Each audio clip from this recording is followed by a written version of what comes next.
मसलहत आमेज़ होते हैं सियासत के कदम, मसलहत आमेज़ होते हैं सियासत के कदम, तू न समझेगा सियासत तू अभी नादान है। सलाम, नमस्ते, सत श्री अकाल। मैं हूँ आपके साथ अर्शुदा मिश्रा और आप देख रहे हैं टाइम्स मेल। इस वक्त पूरी दुनिया में हमारे मोदी जी के नाम का डंका बज रहा है, लेकिन दुनिया की नज़र से अगर देखा जाए तो हमारे मोदी जी का डंका नहीं बल्कि लंका लगी पड़ी है। कल तक G20 के नाम पर हमारे मोदी जी खूब छाती फुला रहे थे, लेकिन अब धीरे धीरे मौसम साफ हो रहा है और पता चल रहा है केवल हमारे देश के मीडिया ने सारा डंका बजाया हुआ है। मीडिया ने एक ऐसे गुब्बारे में हवा फुला रखी है जिसके पिचकने के बाद 26 इंच की छाती कहीं नजर नहीं आ रही। दरअसल जिस कनाडा को अलग थलग करने की बात अब तक हो रही थी, अब हमारा देश से अलग थलग होता नजर आ रहा है। साफ तौर पर कहा जाए तो हमारे मोदी जी जिस अमेरिका में ट्रंप की सरकार बनाने चले थे, अब उसी अमेरिका ने कनाडा के कंधे पर हाथ रख दिया। अब निज्जर के हत्याकांड के बाद भारत पर गंभीर आरोप लगाने वाला सिर्फ अकेला कनाडा ही नहीं बल्कि कनाडा के साथ वो देश खड़े हैं जिसको मोदी जी अपना जिगरी यार मानते हैं। पर सवाल है कि अगर कनाडा के साथ अमेरिका खड़ा है तो अब भारत के साथ कौन? कनाडा के नेता हरदीप सिंह निज्जर की हत्या का इल्जाम भारत के लिए एक बहुत बड़ी मुसीबत परेशानी का सबब बन चुका है और हमारे देश की मीडिया ढोल नगाड़े लेकर मोदी जी की आरती उतार रही है। जब दुनिया के सुपर पावर देश कनाडा के साथ खड़े हैं तो फिर वो देश कहाँ चले गए जो लाइन लगाकर मोदी जी से ऑटोग्राफ ले रहे थे?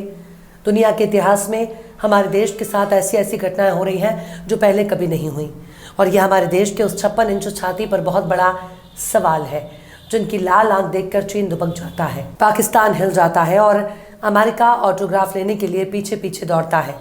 मोदी जी और उनकी नीति ने हमारे देश को ऐसा बट्टा लगाया जिसकी भरपाई करने में कई साल लग जाएंगे। कनाडा के प्रधानमंत्री भारत पर गंभीर इल्जाम लगा रहे हैं, पर हमारे देश के प्रधानमंत्री चुप्पी साध कर बैठे हैं। ऐसा लग रहा है कि मानो भारत का विपक्ष संसद में मोदी जी से सवाल पूछ रहा है और मोदी जी बिल्कुल चुप्पी साध कर बैठे हैं। सवालों के जवाब मोदी जी के बजाय उनकी पार्टी के दूसरे नेता देते हैं। ठीक यही हाल कनाडा के मामले में हो रहा है। देश के विदेश मंत्री जवाब दे रहे हैं, विदेश मंत्रालय के प्रवक्ता जवाब दे रहे हैं, कनाडा के इल्ज़ाम को बेतुका बता रहे हैं, तमाम इल्ज़ामों को सिर से खारिज कर रहे हैं, लेकिन प्रधानमंत्री नरेंद्र मोदी चुप हैं। कनाडा के साथ उसके करीबी देश खड़े हैं। कनाडा के पक्ष में अमेरिका और ब्रिटेन जैसे देश खड़े हैं। वहीं ब्रिटेन जिसके प्रधानमंत्री एक हिंदू हैं जिनका प्रचार करके गोदी मीडिया गदगद हो जाती है। देखो देखो, ब्रिटेन का प्रधानमंत्री एक हिंदू है, पर यह ब्रिटेन के लोगों और उनके कानून की देन है कि वहाँ एक हिंदू के प्रधानमंत्री बनने पर वहाँ रहने वाले ईसाई, मुसलमान और यहूदी खतरे में नहीं आते। कनाडा के साथ ब्रिटेन भी खड़ा है, पर मोदी जी कहाँ खड़े हैं? जाहिर सी बात है कि दुनिया के सामने हमारे मोदी जी अकेले नजर आ रहे हैं, जबकि यहाँ तो कनाडा को सबक सिखाने और अलग थलग करने की बात हो रही थी। जिन लोगों को भारत में खालिस्तानी कहा जा रहा है उन्हें दूसरे देश अपना नागरिक कह रहे हैं, अपना बाशिंदा कह रहे हैं, अपने देश का नेता कह रहे हैं, पर मोदी जी आखिर उस बीच में कहाँ खड़े हैं? याद रखिए, मोदी जी की शाख को बट्टा नहीं लग रहा, बल्कि इससे भारत की शाख पर सवाल उठ रहा है। कनाडा के प्रधानमंत्री जस्टिन ट्रूडो पूरी दुनिया के सामने मीडिया के जरिए भारत के खिलाफ बयान दे रहे हैं, भारत से जांच में सहयोग करने के लिए बोल रहे हैं, भारत उससे आतंक का अड्डा बता रहे हैं।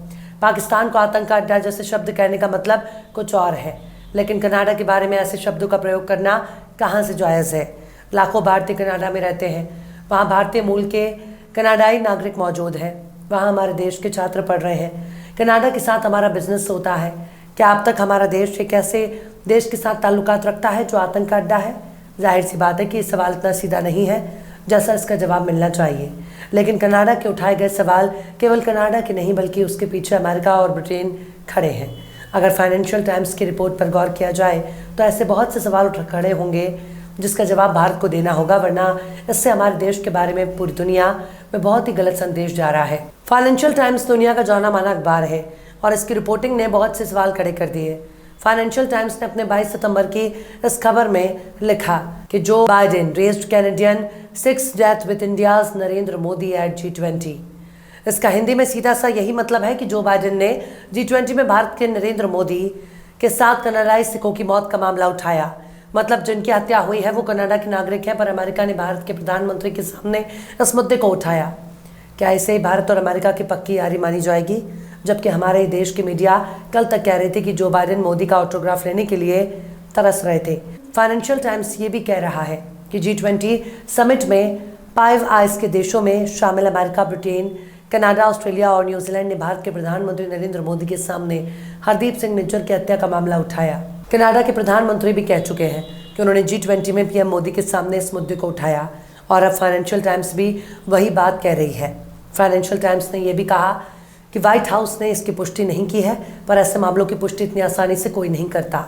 हालांकि फाइनेंशियल टाइम्स ने यह भी लिखा कि इस मामले के सरेआम होने से पहले अमेरिका ने कुछ भी कहना ठीक नहीं समझा था। कनाडा ने भारत के सामने इस मामले को उठाया, उसके बाद अमेरिका, ब्रिटेन, ऑस्ट्रेलिया और न्यूजीलैंड इस मामले को उठा रहे हैं। अब ये खबर ही बताने के लिए काफ़ी है कि किसका साथ कौन दे रहा है। प्रधानमंत्री नरेंद्र मोदी का अगर पूरी दुनिया में डंका बज रहा होता तो आज कनाडा अलग थलग खड़ा होता, लेकिन यहाँ तो हमारा ही देश अलग थलग नजर आ रहा है। ये बात ये देश के लिए बहुत अच्छी नहीं है। हमारे देश के प्रधानमंत्री अगर दूसरे देशों के सामने कमज़ोर पड़ रहे हैं तो इससे भारत कमज़ोर हो रहा है। निज्जर की हत्या के मामले में अमेरिका, ब्रिटेन, ऑस्ट्रेलिया और न्यूजीलैंड एक साथ कनाडा के साथ खड़े हैं, पर भारत के साथ कौन खड़ा है, ये सबसे बड़ा सवाल है। वहीं अगर द इकोनॉमिस्ट अखबार की इस खबर पर गौर करें तो ये खबर फाइनेंशियल टाइम्स से भी 2 कदम आगे की बात कर रही है, जिसे पढ़कर कहीं से भी समझ में नहीं आ रहा कि हम विश्वगुरु बनने की स्थिति में हैं। इकोनॉमिस्ट लिखता है कि if India ordered a murder in Canada there must be consequences, यानी अखबार कह रहा है कि अगर भारत ने कनाडा में हत्या के आदेश दिए हैं तो इसके नतीजे भुगतने होंगे। लेकिन फाइनेंशियल टाइम्स ने जो कुछ भी लिखा है उसकी खबर का हवाला देकर दुनिया के कई बड़े अखबार भी अपने यहाँ खबर छाप रहे हैं, लेकिन हमारे देश में इस तरह की खबर नहीं सामने आई। फाइनेंशियल टाइम्स G20 में निज्जर की हत्या की उस खबर को निकाल कर छाप देता है।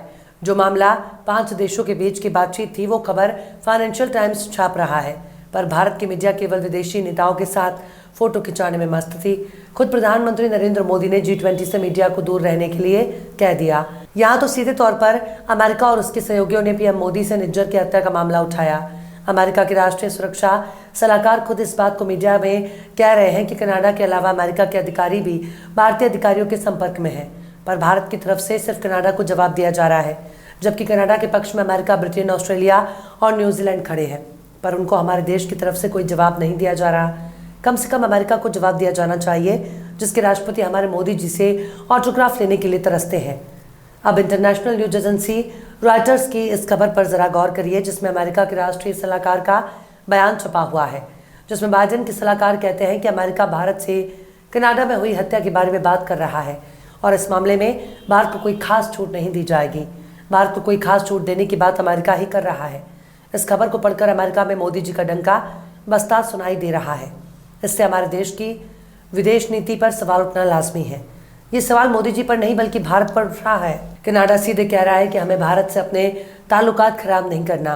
ट्रूडो चाहते कि भारत उनकी जांच में सहयोग करे। ट्रूडो कह रहे हैं कि हम कोई भी सबूत भारत को नहीं देंगे, भारत को जांच में सहयोग करना चाहिए। यानी कनाडा चाहता है कि जब जब उसकी जांच एजेंसी पूछे उसका जवाब भारतीय अधिकारी को देना चाहिए। अब आप ही गौर करिए, क्या हमारा डंका बज रहा है? कनाडा के प्रधानमंत्री भारत से जांच में सहयोग करने के लिए कह रहे हैं। जब जब उनके जांच एजेंसी भारतीय अधिकारियों से पूछताछ करेगी तब वो सहयोग चाहते हैं। कल तक G20 में हमारे मोदी जी विदेशी नेताओं को खूब गले मिल रहे थे, खूब फोटो खिंचा रहे थे, और आज दुनिया के बड़े अखबार भारत और भारत के प्रधानमंत्री की इज्जत का छींचा लेदर कर रहे हैं। क्या यही विश्वगुरु की ताकत है? क्या इसे ही विश्वगुरु कहेंगे? अमेरिका और उसके साथ कई देश कनाडा के पक्ष में भारत के प्रधानमंत्री से कनाडाई नागरिक की हत्या की बात करते हैं। जिस तरह से हमारे देश के विपक्ष के पूछे गए सवाल का जवाब मोदी जी नहीं देते, ठीक उसी तरह से उन्होंने कनाडा को भी समझ लिया। पर कनाडा हमारे देश का विपक्ष नहीं बल्कि एक देश है जिसके लगाए गए इल्ज़ाम बहुत गंभीर हैं। हमारे देश के प्रधानमंत्री के बारे में मीडिया केवल हवाबाजी करता रहा है और हमारा देश पश्चिमी देशों के ट्रैप में फंसता नजर आ रहा है। भारत और अमेरिका के बीच मोदी जी के दौर में विदेश नीति का स्वाहा कर दिया। भारत के प्रधानमंत्री अमेरिका जाते हैं और वहां अब की बार ट्रंप की सरकार का नारा देने लगते हैं। विदेश नीति का बट्टा उसी वक्त लग चुका था। आज अमेरिका भारत के खिलाफ कनाडा के साथ खड़ा है और हम अकेले नजर आ रहे हैं। बहरहाल चलते चलते आखिर में नादिम नदीम ने भी क्या खूब फरमाया है, इनसे उम्मीद न रखें ये सियासत वाले, इनसे उम्मीद न रख हैं ये सियासत वाले, ये किसी से भी मोहब्बत नहीं करने वाले।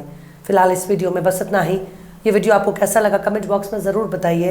वीडियो पसंद आए तो लाइक करें। हमारे वीडियो लिंक को फेसबुक, ट्विटर, व्हाट्सएप पर अपने रिश्तेदार, यार, दोस्तों को भी शेयर करें और बेबाक, निष्पक्ष, स्वतंत्र पत्रकारिता को सपोर्ट करने के लिए आप हमारे चैनल टाइम्स मेल को ज़रूर से सब्सक्राइब करें और हाँ, बेल आइकन की घंटी वाली बटन भी आप ज़रूर से दबा दें ताकि आपको हमारे आने वाले नए वीडियो की नोटिफिकेशन फौरन ही मिल जाए।